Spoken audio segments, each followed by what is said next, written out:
بسم الله والحمد لله والصلاة والسلام على سيدنا رسول الله وعلى آله وصحبه ومن والاه واتبع هداه وبعد.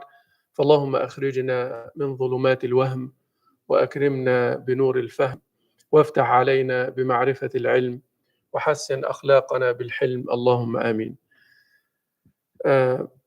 لو رحت جامعة هارفارد ودخلت إلى كلية القانون ستجد أن مدخل كلية القانون، مدخل المكتبة، تتزين جدرانه بآية قرآنية. الآية القرآنية دي هي حديثنا اليوم. الآية القرآنية هذه اعتبرت عندهم من أجل التعبيرات وأقواها إفصاحا عن وجوب إقامة العدل، يعني أحسن كلام اتقال في وجوب العدل. وفي مدخل المكتبة بتاعت كلية القانون، حتى لو عملت أي سيرش سريع هتلاقيها بسرعة. الآية من سورة النساء، الله عز وجل يقول: يا أيها الذين آمنوا كونوا قوامين بالقسط شهداء لله ولو على أنفسكم أو الوالدين والأقربين إن يكن غنيا أو فقيرا فالله أولى بهما فلا تتبعوا الهوى أن تعدلوا وإن تلووا أو تعرضوا فإن الله كان بما تعملون خبيرا. ما تعرفش تأكد معنى العدل، بل لا يستطيع أحد أن يقيم معنى العدل بهذه الصورة إلا الخلص، لأن هذا النوع من العدل تقريبا مفقود في الحياة المعاصرة. الله عز وجل يقول: كونوا قوامين بالقسط. التعبير بالكينونة هنا يدل على الدوام، ويقول كونوا قوامين. قوام من المبالغة في القيام بالشيء، قام بالشيء بيعمله. قوام يعني يحرص دائما على القيام به، يعني ما تعدلش مرة واثنين وثلاثة، لا، لابد أن تكون قواما بالقسط، قائما على هذا المعنى حتى يصير سجية وهو الأصل. كونوا قوامين بالقسط شهداء لله، لله لا لغرض ديني أو مطمح شخصي أو حزبي، لأن يندر مع الحزبية الإنصاف حتى في أمور الدين وأمور الدنيا، يصير شيء نادر، لأنك دايما الحزبية بتنتصر لفئة معينة، فما هتعرفش تخليها دايما لله. ولو على أنفسكم، ولو على أنفسكم، حتى لو ضد مصلحتك. ولذلك تلاقي بتوع السياسة لأنها مصالح بيتخلوا في ثانية عن المبادئ في لمح البصر. وأحداث غزة فضحت أهل الشرق والغرب في موضوع إقامة العدل.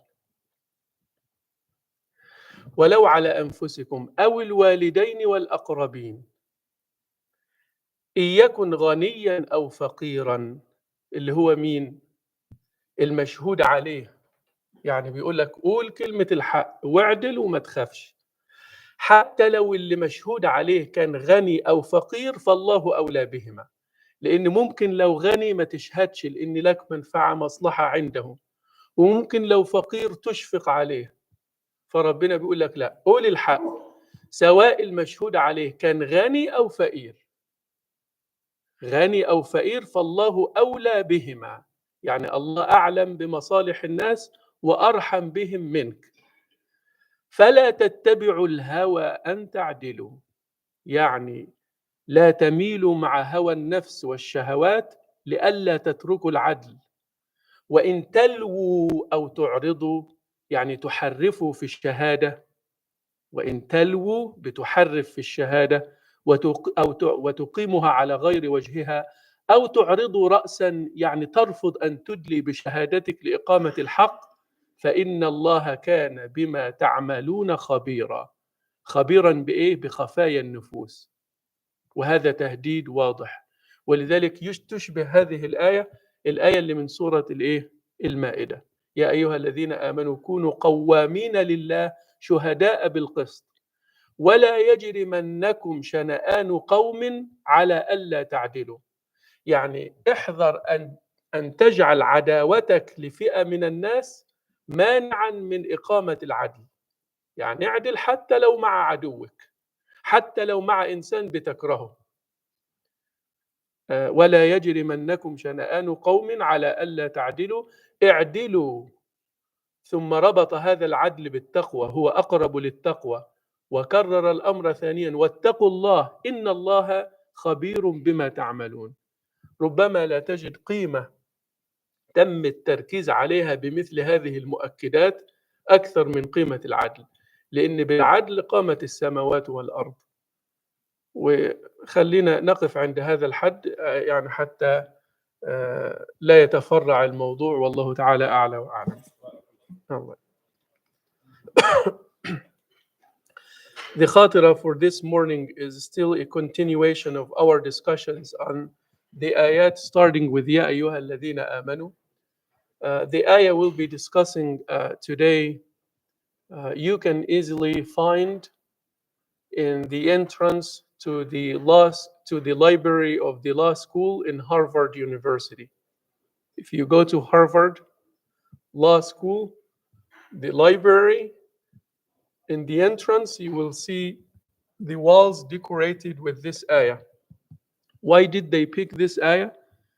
They thought that this ayah is one of the strongest expressions of establishing justice. So let's hear this ayah.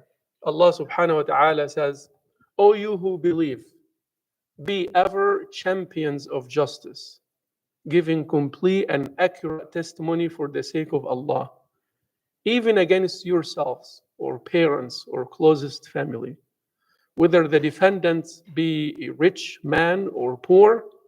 Allah is fairer than you to show them due regard. So follow not mere headstrong impulse from being absolutely fair. And should you twist your testimony or avoid giving it, truly was Allah ever well aware of what you do. So you see the emphasis here on justice. Be champions of justice. Give complete and accurate testimony for the sake of Allah, even if it is against yourselves. Give that testimony for establishing justice, even if that goes against your own personal interests or your parents or closest family. Whether the defendant be a rich man or poor, Allah is fairer than you to show them due regard. Sometimes people may not give the right or accurate testimony because the defendant is rich. And if they did give a testimony against him, they may lose some personal interests. Or sometimes the defendant is poor and they have compassion for him. So the Quran says, whether the defendant is rich or poor, that's not your problem. Be determined to give an accurate testimony for justice, and Allah is the one who will take care of the rest. So be a man of principles, not a man of personal gains. And then it says, and follow not mere headstrong impulse from being absolutely fair. And should you twist your testimony or avoid giving it, Allah is well aware of all you do. Meaning Allah knows what is truly in your heart. Same concept was actually repeated in Surah Al-Ma'idah, where Allah subhanahu wa ta'ala says, O you who believe, fulfill all the rights of Allah, faithfully giving accurate testimony to do true justice, and let not your hatred for a people make you unjust. This is the point here. Let not your utter hatred for a people make you unjust. Be just. It is closest to true taqwa, mindfulness of Allah. And be mindful of Allah. Allah is all aware of all you do. Again, this is another strong expression of establishing justice, no matter what it takes. So this is not being, you give true testimony without being influenced by any sectarian or political orientation. It is justice because it is justice. It is about principles. It's not about personal gains. And it is for the sake of Allah, not for self glory or for supporting a specific party. Usually, if you have a specific party, then the idea of justice becomes rare to be administered because everyone will be fanatic to his own group. But the ayah here is saying, no, do not be influenced by your group. You need to speak out, even if it is against your own selves, even if it is against your own uh, personal interests. So, as I said, this is what we can say absolute justice, which is almost rare in our world nowadays. The idea of absolute justice. You're a champion of justice for justice. And what we have been seeing in Gaza is a testimony that there is lack of justice. People used to teach us that we promote the principles of justice and freedom, but Gaza came and exposed everybody in the East and in the West. It's not about principles. It's more about personal interests. When justice leads to personal gains, we love justice. When justice does not bring us personal gains, we don't care about justice. This is how the world functions today. As I said, whether in the East or the West, it's all about masalih. It's all about personal interests. Because if you are a man of principle and you really claim to be about principles, you would need power, you would need knowledge, you would need faith. So without that, you cannot enforce your principles. So you will be always shackled by the idea of personal gains. But the Quran here teaches us no matter what, establish justice. This is the remedy. Do not worry about the immediate problem that you will be going through, but think about the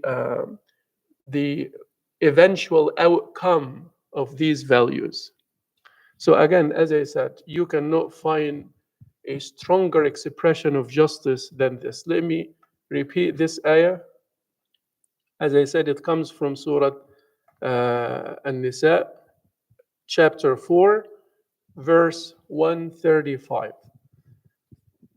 And this is a beautiful translation. It says, O you who believe, be ever champions of justice, giving complete and accurate testimony for the sake of Allah, even against yourselves, or parents, or closest family.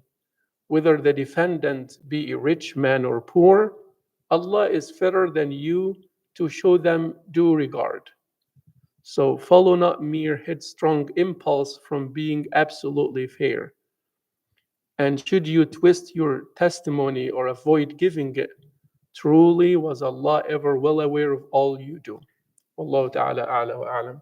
وجزاكم الله خيرا أجمعين.